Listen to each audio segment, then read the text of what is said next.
Welcome to the Financial Freedom Secrets Show. This is your host, Jackson Millan, the Wealth Mentor, helping business owners create financial freedom faster by mastering the language of money. Want to see how well you're tracking towards financial freedom?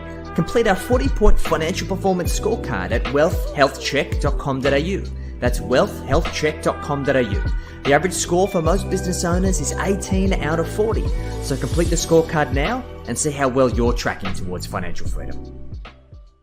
G'day guys, Jackson Millan, the Wealth Mentor here, and I am very excited for another catch up with my business partner, good friend, and head of wealth, Jim Fairhall-Dickie at Aureus Financial.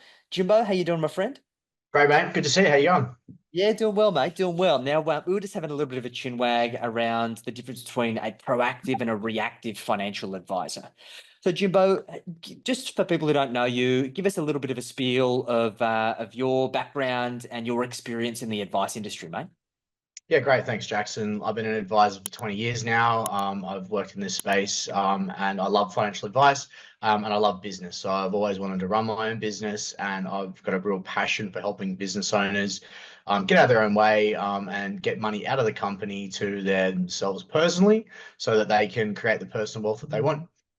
Fantastic, mate. Awesome. And I'm sure in your day working for the big banks, particularly, that you've seen your fair share of reactive advisors. Definitely. Yeah, I think that a lot of experience that I get when I talk to people that have had other financial advisors, it isn't always great, to be honest. So I find that they do have this type of once a year mentality where they are coming to them with after the fact and telling them about changes that they've made and saying, oh, I wish I had someone to talk to sooner because the advisor told me I could have done this or I could have done that. So in my experience, having a more proactive approach working with clients is probably key. I like to meet with my clients at least quarterly, and I leave an open door policy for them to book in at any point in time when they've got significant changes that we need to address and plan for. Makes sense, mate. Because there's so many things that change, right? And if you're just meeting once a year, it means that you've got to try and cram all of that information into a single meeting, then discuss all of the strategies and priorities, and then implement it. It's just not realistic, particularly when you're dealing with business owners, right? There's just too much going on. And I think you could probably cover off one or two topics realistically, but I don't think you're going to get to the meat of a lot of the problems as well. So as we know, over time, things change and we want to try and address problems before they come up. I think if you are working with an advisor, the relationship should really be an open door. And we talk about having the type of relationship where we know more about our clients than most of their friends and family do. Yeah.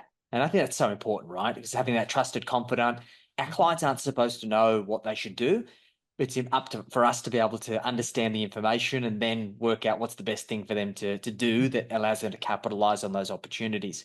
So, mate, let's go a little bit deeper on this. Talk us through what a proactive advice relationship looks like, specifically with a business owner working with you, Jimbo. Yeah, so I like to look at the what we call our 20-year roadmap. This is getting really clear on what lifestyle and financial goals look like for the future. I also like an annual roadmap. So my annual roadmap are the things that we're going to be focused on, or the projects we're going to try and knock off in the next 12 months. We create a 90-day work plan so that we can try and check them off and make sure that we're staying accountable to those goals. There's nothing better than ticking off things as we go and making sure that we are actually achieving what we've set out to do. So for me, yeah, it really matter of actually making sure that we're clear on what it looks like, but being able to be flexible as well. As we know, things don't always play out as we plan. So making sure that we can change and have some wiggle room in case things change. And inevitably does, right? These things, we're in a volatile environment and things are shifting and changing, and also opportunities present themselves. But I know that when people come to us, Jimbo, they come to us because they want that roadmap, because they feel like they're at a point where they're overwhelmed by the choices. They're not quite sure what's the right path to take. I think more than anything, they don't want to make mistakes. And they're worried that they're going to take a wrong step that's potentially going to cost them all they've worked so hard for. So, mate, what really goes into that roadmap? Like, what are the kinds of things that are included in it, and what does it kind of look like? Yeah, so look, everyone's going to be slightly different. Most of our clients want some type of financial freedom where they've got choice in the matter of what they do in the future. I think that having the goals set out with your partner are really important. So probably having some business goals, having some financial goals personally, even thinking about like what the future generation look like, so that we cover off such a wide range of topics. We believe it starts with cash flow. And making sure that there's money and surplus available so people can actually utilize investments or paying down debt. Having an investment operating system, which actually allows you to invest and grow wealth quickly, where really we can put it on autopilot and make sure that the money comes in, it's quickly invested. Using structures effectively, so looking at ways to reduce tax and make sure that we aren't missing or paying too much to the tax man if possible. And retirement planning. I know that, so for a lot of business owners, it seems like a lifetime away, and for a lot of us, it is. So making sure that we are having something in our long-term bucket and playing to the fact that we, at some point, we want to get out, and making sure that we have an effective strategy around that as well. Makes a lot of sense. And it's interesting, mate. I heard this analogy the other day that I really loved because I thought it describes the kind of work that we do with our clients. It's like Olympic sprinters, right? They've all got this goal of wanting to win, right? No one goes into that race wanting to lose. But it's not the person that has the clearest goals that wins. It's the person that's got the best systems. They've had the best training systems and the best nutrition systems, and they've followed their plan and they've executed upon it. And I guess what you've just described is these are all systems that we implement for our clients to help them win. Definitely. Yeah, I think look, professional athletes also have coaches, right? And I think that that's something that I've always thought about. Why don't we have more coaches in our lives and people that can actually help us get there faster? I've always implemented having other people help me in areas that I'm not a professional, like expert in. So I don't know why people don't do that with money, considering that a lot of the time we haven't been taught how to do these things at school. So yeah, I think that it's a great way to think about, or that analogy of like exactly right, like working towards being the best and using other people's knowledge to get there. And it's interesting, mate. The most of the people that we work with are high performing people and they want to do better. No one has to plan financially. Lots of people choose to fly by the seat of their pants, but the people that we work with, they want to achieve more. They want to create more. They want to create amazing lifestyles for themselves and their families. So when it comes to working with them as a coach, Jim, what are the kinds of things that you're helping coach them through? Look, really, it's setting the systems up, getting really clear on what are the tools that we can utilize to get there. But there's also like helping people buy property. That's a really big goal for a lot of our clients, is to have the home and the investment property or a portfolio of properties. Looking at shares and ways to get into managed funds and having other assets that work for us and create a passive income. And what we find is a lot of the time people just don't know how to do that. It gets to the point where it's so hard and complicated that they tend to not make a decision and they miss opportunities. I know that if you had to really think about a lot of opportunities that people had passed up, I'm sure that the hindsight is that you're kicking yourself that you didn't do it sooner. And what I find more times than not is when people go through the process and make that decision, they always have that moment where they're like, I wish I'd done this sooner. They never go, oh, I wish I'd started 10 years, later. It just never happens, right? Exactly right, mate. It's as the saying goes, the best time to plant a tree was 10 years ago, and the second best time is today. So, Jim, why do you think people do leave financial planning so late and so long to address?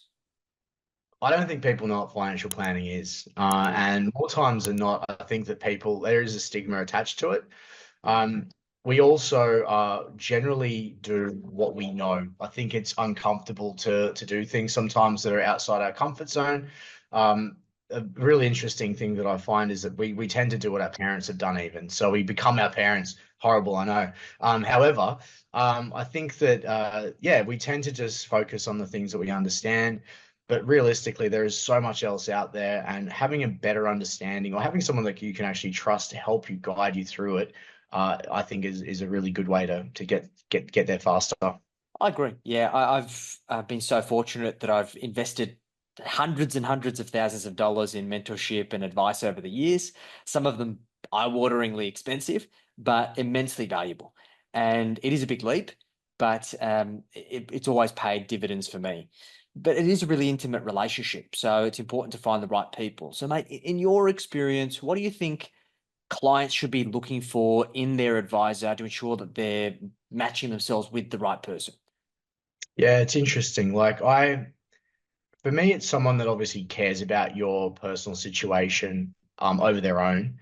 I've had clients where they've got really big decisions to make around upgrading the home versus an investment property. And logically speaking, I think that the investment to me makes sense, but I don't want to leave any unturned stones. And so I push them to go and really have clarity around what's more important to them, get other professionals involved to make sure that when they make these big decisions that they don't have regret or in hindsight think that they could have done more looking at something else. And so for me, because we charge a flat fee for our services, it doesn't matter how much money we have to manage. It doesn't matter to me ultimately where we invest, as long as we're making decisions and the right ones for my clients personally, and that suits them because we've all got different needs and wants. So I'm there to kind of facilitate those choices, but coming at it from a perspective where, I've dealt with other situations very similar to that. I can give my perspective.